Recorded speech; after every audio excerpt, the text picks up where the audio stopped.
hard I try. No matter how hard I try. No matter how hard I try. No matter how hard I try.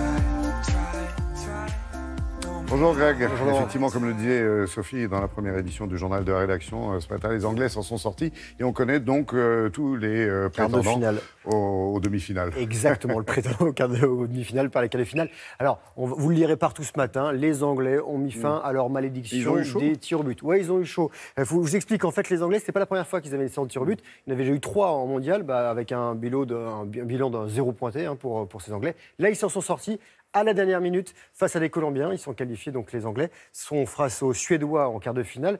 On se rend tout de suite à Moscou pour regarder ce qui s'est passé hier soir avec les Anglais qui ouvrent le score sur penalty peu avant l'heure de jeu, transformé par leur capitaine Harry Kane. Les Colombiens vont réussir à égaliser dans les toutes dernières secondes, tête piquée de Mina dans les arrêts de jeu. Donc prolongation, puis tir au but. Pickford, le gardien des Three Lions, a de bons réflexes. Et c'est Eric Dyer qui envoie les Anglais en quart de finale face à la Suède. La Suède qui a battu la Suisse 1-0, but de Forsberg. Et les affiches des quarts de finale, donc on l'a dit, il y aura Angleterre-Suède, Uruguay-France, Brésil-Belgique et Russie-Croatie. Uruguay-France, c'est vendredi. C'est nous qui ouvrons les hostilités, non? À 16h, pour les quarts de finale. D'accord, ça marche. Il y a eu tennis dans l'actu avec Wimbledon. Wimbledon, 3e levée du Grand Chelem et une journée à oublier pour les Françaises. On va commencer par ces jeunes dames et notamment Caroline Garcia-Regardner, numéro 1 française, 6e mondiale, battue dès le premier tour, 8e de finaliste ici l'an dernier. La Lyonnaise a été battue 7-6, 6-3 par la Suissesse Belinda Bencic. Et ça coince d'entrée également pour Alizé Cornet. La 44e du classement a été dominée par la Slovaque Cibulková, 33e.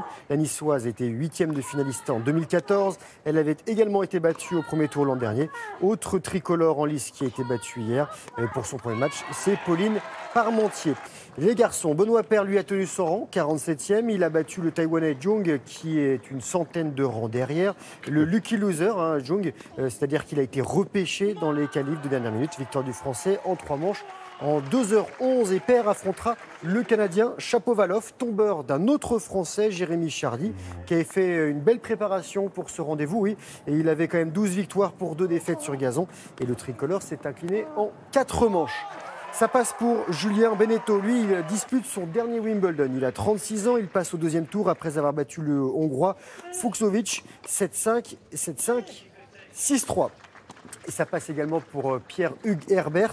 Il s'est débarrassé de l'Allemand Zverev. Zverev qui a été lauréat de son premier trophée. C'était samedi dernier à Eastbourne. Victoire 6-4, 6-3, 6-4.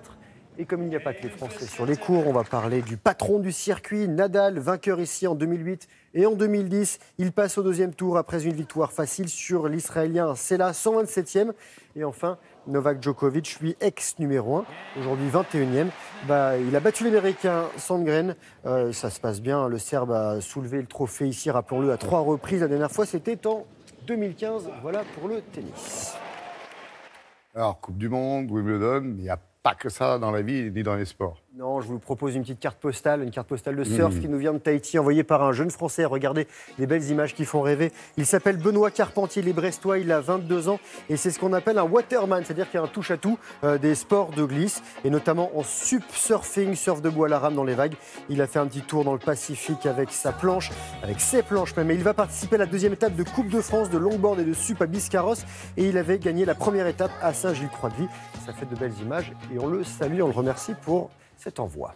Voilà, et il n'y avait pas d'image de parapente, vous ne deviez pas nous montrer? Non, je vous en mettrai demain. D'accord, oui, c'est gentil. Oui, on aime bien vos petites cartes postales, des images qui changent de l'actu. Effectivement, sport, c'est essentiellement effectivement du tennis et du football en ce moment. Merci alors. Merci. À bientôt, passez une belle journée.